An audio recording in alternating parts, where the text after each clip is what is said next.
Yerragondapalem MLA మాట్లాడుతూ బిచ్చగాళ్లకు వేసే భోజనాన్ని కూడా గవర్నర్ గారి ప్రసంగంలో మాట్లాడడాన్ని చంద్రబాబు నాయుడు గారి రాజకీయ పరాకాష్ట అండాన్ని ఎలా చూడొచ్చు? అన్నా క్యాంటీన్లలో పెట్టేటువంటి భోజనాన్ని బిచ్చగాళ్లకు వేసేటువంటి ఒక భోజనం అని చెప్పేసి అనుకోవాలా? దీనిపైన మనతో మాట్లాడడానికి సీనియర్ జర్నలిస్ట్ కనకదుర్గ వడ్లమణి గారు ఉన్నారు. వారిని అడిగి తెలుసుకుందాం. మేడం నమస్తే. నమస్తే అండి. ఎర్రగొండపాలెం ఎమ్మెల్యే మాట్లాడిన మాటలను ఎలా చూడాలి? ఒక బిచ్చగాళ్ళకి వేసే భోజనాన్ని అన్నా క్యాంటీన్లని పోల్చడాన్ని ఎలా చూడవచ్చు? నిజంగా అన్నా క్యాంటీన్ల వల్ల ఎంతోమంది ఆకలి తీరుస్తున్నారు. 3 పూట్ల 15 రూపాయలతోని 3 పూట్ల కడుపు నిండేలా చేస్తుంది అన్నా క్యాంటీన్లు.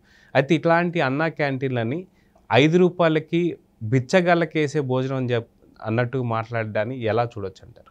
అంటే కడుపుకి అన్నం తింటాం కానీ గడ్డి తినం కదండి. అంటే గడ్డి తినేవాళ్ళు మాట్లాడే మాటలు అలా ఉంటాయి. అంటే అన్నం విలువ తెలియకపోతే అక్కడ ఎంత రుచిగా శుచిగా వాళ్ళు ఇస్తున్నారు, ఆ భోజనం నాణ్యత ఎలా ఉంది చూడాలి ఆయన వెళ్ళి. ఎప్పుడూ కూడా మనం తినాలండి. అన్నా క్యాంటీన్ కాదు, అమ్మ క్యాంటీన్ కాదు, ఎక్కడైనా ఒక్కసారి భోజనం చేస్తే దాని విలువ ఏంటో తెలుస్తుంది. నిజంగా ఆకలేసినప్పుడు మన 5 రూపాయలకి మనకు భోజనం దొరుకుతుందంటే ఈవెన్ మధ్యతరగతి వాళ్ళకు కూడా ఏం బాధ లేదండి, తింటారు వెళ్ళి. నేను చాలాసార్లు తిన్నాను. నేను తినాలి. నేను అనేది ఏంటంటే మనకి కడుపుకి కావాల్సింది అన్నం. ఆ టైంకి మనకు అంత తక్కువగా ఒక భోజనం దొరుకుతుందంటే మనం పెట్టి పుట్టామని భావించాలి అంతే. అంతేగాని అంటే రాజకీయ కోణం అనేది ఎంత నీచంగా దిగజారారు వీళ్ళు. ఆ కోణంలో చూస్తూ అంటే వైసీపీకి చెందిన ఎమ్మెల్యేలు ప్రతిదాన్ని ఎంత వక్రబుద్ధితో చూస్తారు. అంటే వాళ్ళకి అన్నం కూడా వాళ్ళ దృష్టిలో వాళ్ళ రాజకీయానికి అది కూడా ఒక సాధనం అయిపోయిందనమాట. అది ఎంత బాధాకరం అండి.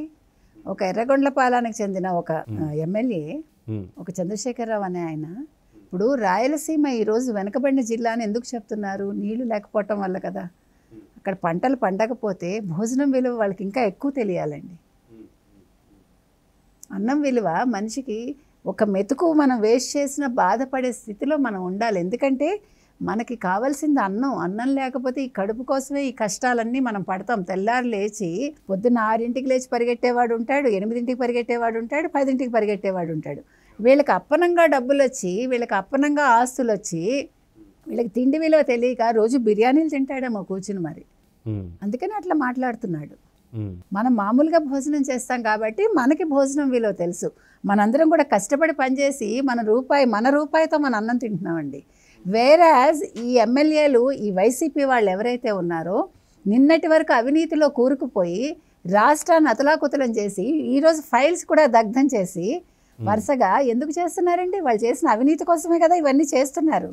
మనం ఎందుకు చెప్తున్నామంటే అమ్మ మనకు అన్నం పెట్టేటప్పుడు ముద్ద విలువ నేర్పించి పెడుతుందండి. కడుపు ఎప్పుడు కూడా చిన్నపిల్లలు 7 మెతుకులు ఏరుకొని తినాలంటారు.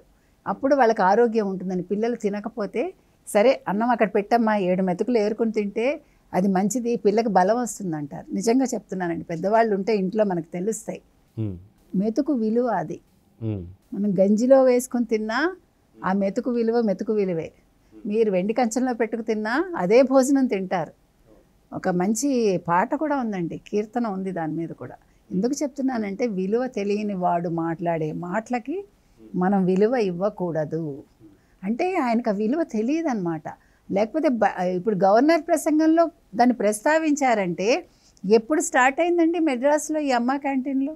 తమిళనాడులో స్టార్ట్ అయింది. ఆ పథకం బాగుండబట్టే కదా ఇక్కడ అన్నా క్యాంటీన్లను మొదలు పెట్టారు ఆంధ్రాలో. ఈవెన్ తెలంగాణలో కూడా పెట్టారు కదా. ఇంకా తెలంగాణ కంటే కూడా మీకు అక్కడ భోజనశాలలు ఉంటాయి.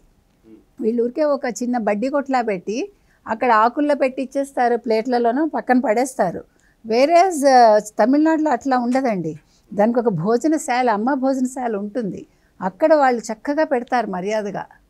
నేను ఎందుకు చెప్తున్నానంటే మనం చూడాలి. ఫస్ట్ మనిషి మాట్లాడే ముందు ఏదైనా తెలుసుకుని మాట్లాడాలి. మనం వెళ్ళి చూడాలి, లేదు తెలుసుకోవాలి, లేదు చదవాలి. మనిషికి జ్ఞానం ఉన్నప్పుడే సక్రమమైన మాటలు నోటి వెంట వస్తాయి. వాడు అశుద్ధం తింటే ఇలా అశుద్ధపు మాటలే మాట్లాడతాడు. అయితే 2019 నుంచి 2024 వరకు వైసీపీ గవర్నమెంట్ ఉంది. కరెక్ట్గా వచ్చిన మొదటి సంవత్సరంలోనే అన్నా క్యాంటీన్లు రద్దు చేసి అన్నా క్యాంటీన్ల బదులు రాజన్న క్యాంటీన్ లాగా పేరు మార్చబోతున్నాము అంటే కంటిన్యూ చేస్తారేమో అని చెప్పేసి అనుకున్నాం. కానీ వచ్చిన సంవత్సరంలోనే అది అన్నా క్యాంటీన్లు మూసేయడం కావచ్చు, పేరు మార్చి కూడా పెట్టలేదు, అక్కడతో ఆపేశారు. కానీ ఇప్పుడు 2024లో జరిగిన ఎన్నికల్లో చాలా వరకు పేదవాళ్ళు చెప్పిన మాట ఏంటి అంటే అన్నా క్యాంటీన్లు రద్దు చేయడం కావచ్చు, ఇదే వైసీపీకి ఒక పెద్ద ఎదురు దెబ్బ తగిలిందని చెప్పేసి కూడా అంటున్నారు. మళ్ళీ అన్నా క్యాంటీన్లు ఇప్పుడు ఓపెన్ చేస్తున్నసరికి అందరి మొహాలలో కావచ్చు చాలా ఒక ఆనంద బాష్పాలు అయితే వస్తున్నాయి. నిజంగా అన్నా క్యాంటీన్ రద్దు చేయడం కూడా వైసీపీ ఓటమికి ఒక కారణం అని చెప్పి అనుకోవచ్చా? తప్పకుండానండి. ఎందుకంటే మీరు అన్నట్టుగా సరే మీరు పేర్లు మార్చుకోండి, తప్పులేదు. ఒకవేళ అన్నగారి పేరు మీకు నచ్చలేదు, మీరు చెప్పినట్టు రాజన్న పేరు పెట్టి ఆ పథకాన్ని కొనసాగించుంటే ప్రజల్లో ఒక విశ్వసనీయత ఉండేది. ఇప్పుడు పవన్ కళ్యాణ్ గారు డొక్కా సీతమ్మ అన్న క్యాంటీన్లను పెట్టమన్నారు. ఎందుకని? డొక్కా సీతమ్మ గారి గొప్పతనం ఏంటో చదువుకున్న వాళ్ళకి తెలుస్తుంది. ఆవిడ నిరంతరాయంగా ఆవిడ భోజనాన్ని వచ్చిన వాళ్ళకి ఆవిడ వడ్డించారు. అర్ధరాత్రి అయినా అపరాత్రి అయినా మీరు నమ్మరండి, గన్నవరంలో ఇప్పటికీ వాళ్ళ సంతతి అక్కడ ఉన్నారు. మీకు లండన్ బ్రిటిష్ చక్రవర్తి ఆవిడని ఇన్వైట్ చేశారు రాజ్యాన్ని అధిరోహించేటప్పుడు. నేను రాను నాయన, నేను 7 సముద్రాలు మేము దాటమంటే ఈవిడ ఫోటో పెట్టుకుని ఆయన రాజ్యాభిషేకం చేసుకున్నారు. అంటే అన్నం గొప్పతనం మనం చెప్తున్నాం ఇక్కడ. వ్యక్తి చేయటం ఎంత గొప్ప, అసలు అన్నం విలువ అది తెలియని వాడు మాట్లాడే, మూర్ఖుడు మాట్లాడే మాటలండి ఇది. అసలు ఇలాంటి వాళ్ళకి అన్నం పెట్టకూడదండి. అసలు బియ్యం సప్లై చేయకుండా ఒక వారం రోజులు ఉంచండి, వదిలిపోతుంది జలుబు మొత్తం. అప్పుడు అన్నం విలువ ఏంటో తెలుస్తుంది. అంటే తల్లి విలువ తెలియకుండా పెంచారా, లేకపోతే ఇతని డబ్బు ఎక్కువైపోయి అన్నం విలువ తెలియట్లేదా? చాలా తప్పండి అది. మనం ఎందుకు చెప్తున్నాం అంటే అసలు ఆవిడ డొక్క సీతమ్మ గారు ఆవిడ ఇంకా అంతా అయిపోయాయి వాళ్ళ దగ్గర, వనరులు ఏం లేవు. ఎలాగ భగవంతుడా నీదే బాధ్యత అనుకున్నారట వాళ్ళు. నిత్యాన్నదానం వాళ్ళది, అన్నదాన కార్యక్రమం ఆపకూడదు, మొత్తం నగలు అమ్మేశారు, అన్నీ అయిపోయిందండి. మీరు నమ్ముతారా? వాళ్ళకి లంకె బిందెలు దొరికాయి వాళ్ళ పెరట్లో. దొరికితే ఆవిడ ఆ లంకె బిందెలు పెట్టి చనిపోయే వరకు ఆవిడ అన్నదానం చేశారు ఆవిడ. అంటే భార్యాభర్తలు ఇద్దరు కలిపి. ఎందుకు చెప్తున్నామంటే మనకు సంకల్పం ఉంటే జరుగుతాయి అట్లా. సో ఇది చంద్రబాబు నాయుడు గారికి సంకల్పం ఉంది, ఈవెన్ పవన్ కళ్యాణ్ గారు కూడా అది సంకల్పం ఉండబట్టే. ఇప్పుడు కూటమిలో ఉన్నప్పుడు అందరూ కలిసే కదండి ఏదైనా చెయ్యాలి. మీరు చేస్తానంటే నేను వద్దంటే దాంట్లో విలువే ఉంటుంది.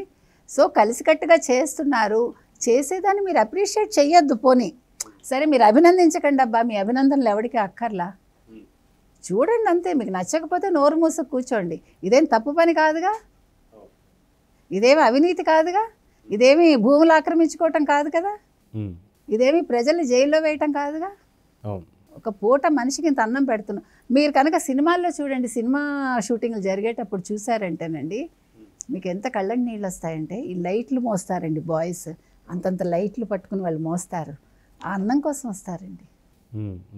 నిజంగా కళ్ళకి నీళ్ళు వస్తాయి మనకి. ఎందుకంటే నేను ప్రత్యక్షంగా చూసిన దాన్ని చెప్తున్నా.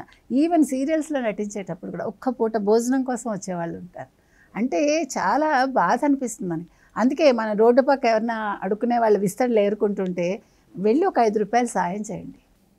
ఎందుకు చెప్తున్నానంటే అండి, ఆ కడుపు కోసమే మన కష్టాలన్నీ. మనం ఒక రోజు ఒక ఖర్చు తగ్గించుకొని ఒక పూట ఒకటికి అన్నం పెట్టగలిగితే, లేదు మీరు అన్నం తినేటప్పుడు ఒక గుప్పెడు, మీరు అన్నం వంట వండేటప్పుడు ఒక గుప్పెడు బియ్యం పక్కకు పెట్టండి, ఆ బియ్యం ఒకరికి దానం చేయండి. ఏమీ చేయక్కర్లే, మీరు ఇంకే మంచి పని చేయక్కర్లే. This is enough for your entire life అండి. పుణ్యమో పాపమో నాకు తెలియదు, నేను అవన్నీ కూడా మాట్లాడను, నేను భగవంతుడు మాట్లాడను. అన్నం పెట్టడమే పరబ్రహ్మ స్వరూపం అని అన్నారు, అందుకే అన్నం పరబ్రహ్మ స్వరూపం అన్నారు. ఇంకేం లేదండి, మీరు ఒక పూట కడుపులో ఆకలితో ఉన్నవాడికి గుప్పెడు అన్నం పెట్టండి చాలు, మీ జన్మ ధన్యం అవుతుంది. కాబట్టి ఇలాంటి పిచ్చి వాళ్ళ మాటలు మనం పట్టించుకోక్కర్లేదు. అభివృద్ధిని చూసి ఓర్వలేని వాళ్ళు మాట్లాడతారు. గవర్నర్ ప్రసంగంలో తప్పులు వెతికేవాడు, అసలు నిన్న ఆ శాసనసభకు వచ్చి అంత గొడవ చేసిన వాళ్ళు అసలు మాట్లాడే మాటలు కాదండి. ఇలాంటి వాళ్ళని జిల్లా బహిష్కరణ కూడా చేయాలి. సో చూద్దాం మనం, ఖచ్చితంగా అన్నం తినే వాళ్ళ మాటలు ఇలా ఉండవు అని చెప్పేసి అయితే అర్థమవుతుంది. కానీ ఇలాంటి మాటలు పట్టించుకునే పరిస్థితుల్లో ఏపీ ప్రజలైతే లేరు. ఖచ్చితంగా దీన్ని విమర్శిస్తారు. అన్నా క్యాంటీన్లని పూర్తిగా పునర్వైభవం తీసుకొచ్చేటువంటి పరిస్థితిలో కూటమి ప్రభుత్వం ఉంది కాబట్టి చూద్దాం జరుగుతుంది. నమస్తే.